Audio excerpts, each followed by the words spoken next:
Hello दोस्तों, Dalip Hindi short and classes में आपका हार्दिक स्वागत है।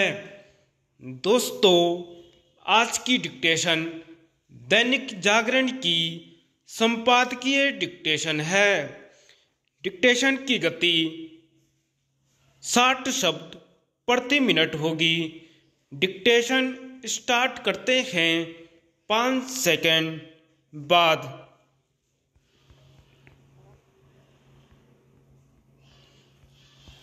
हार की खींच ईवीएम पर। यह पहली बार नहीं है कि चुनावों में अपेक्षित प्रदर्शन न कर पाने वाले दलों के नेता हार की खींच इलेक्ट्रॉनिक वोटिंग मशीन यानी ईवीएम पर निकाल रहे हैं।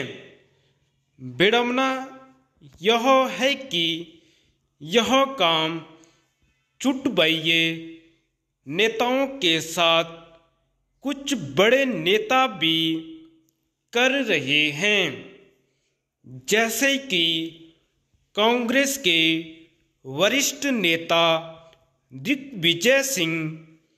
उनके अलावा कुछ अन्य नेताओं ने भी ईवीएम पर संदेह जताने के साथ ही यह भी कहा कि इस मशीन को हैक किया जा सकता है।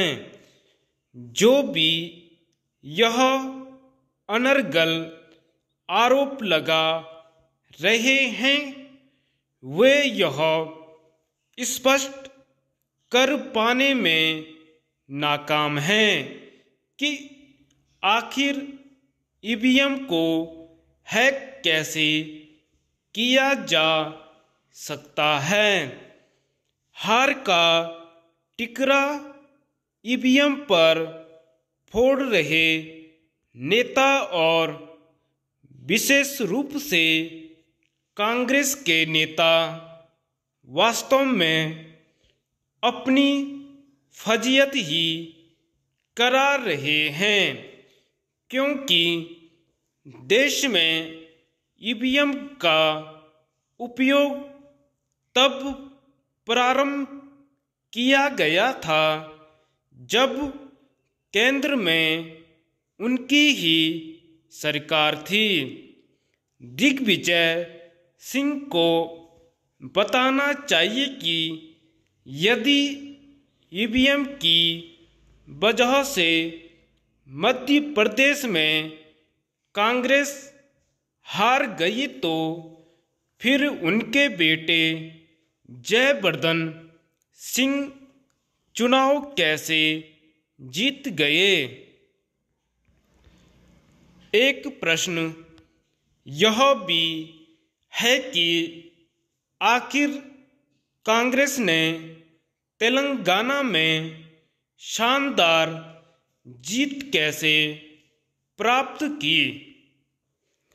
ईवीएम का रोना रोने वाले नेताओं को यह भी नहीं भूलना चाहिए कि कुछ माह पहले कर्नाटक और हिमाचल प्रदेश में ईवीएम के जरिए ही चुनाव हुए थे और इन दोनों राज्यों में कांग्रेस ने जीत हासिल की थी।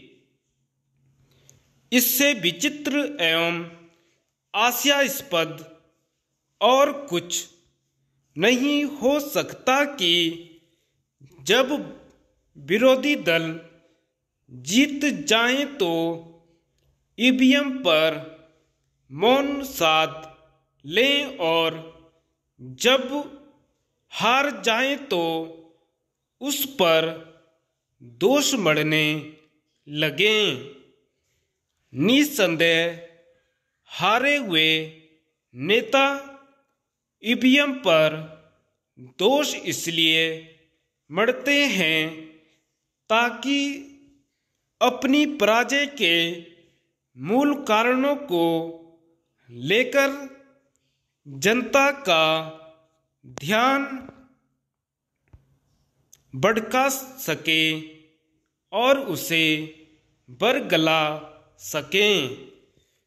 जो नेता मध्य प्रदेश, राजस्थान और छत्तीसगढ़ के चुनाव नतीजों को लेकर ईवीएम को कोस रहे हैं, वे इस सच से मुंह कैसे मोड़ सकते हैं कि 5 वर्ष पहले इन तीनों राज्यों में कांग्रेस ने जीत हासिल की थी।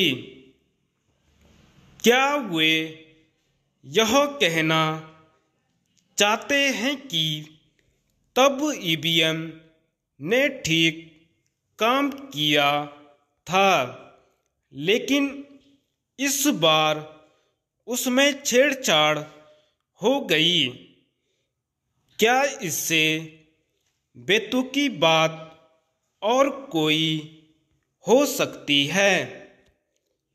ईवीएम की विश्वसनीयता को लेकर कई बार सवाल खड़े किए जा चुके हैं, लेकिन ऐसा करने वाले कभी भी न तो चुनाव आयोग के समक्ष यह साबित कर पाए कि इस मशीन से छेड़छाड़ हो सकती है और न ही सुप्रीम कोर्ट के सामने ईवीएम पर संदेह जताने वाले जो भी नेता मतपत्र के जरिए चुनाव कराने की मांग करते हैं, वे केवल चुनाव प्रक्रिया को खर्चीली और समय खपाने वाली ही नहीं बनाना चाहते, बल्कि धांधली को भी बढ़ावा देना चाहते हैं। इसे विस्मृत नहीं किया जा सकता कि जब मतपत्रों के जरिए चुनाव होते थे, तब किस तरह मतपत्र और साथ ही मतदान पेटियां लूटी जाती थीं। धन्यवाद।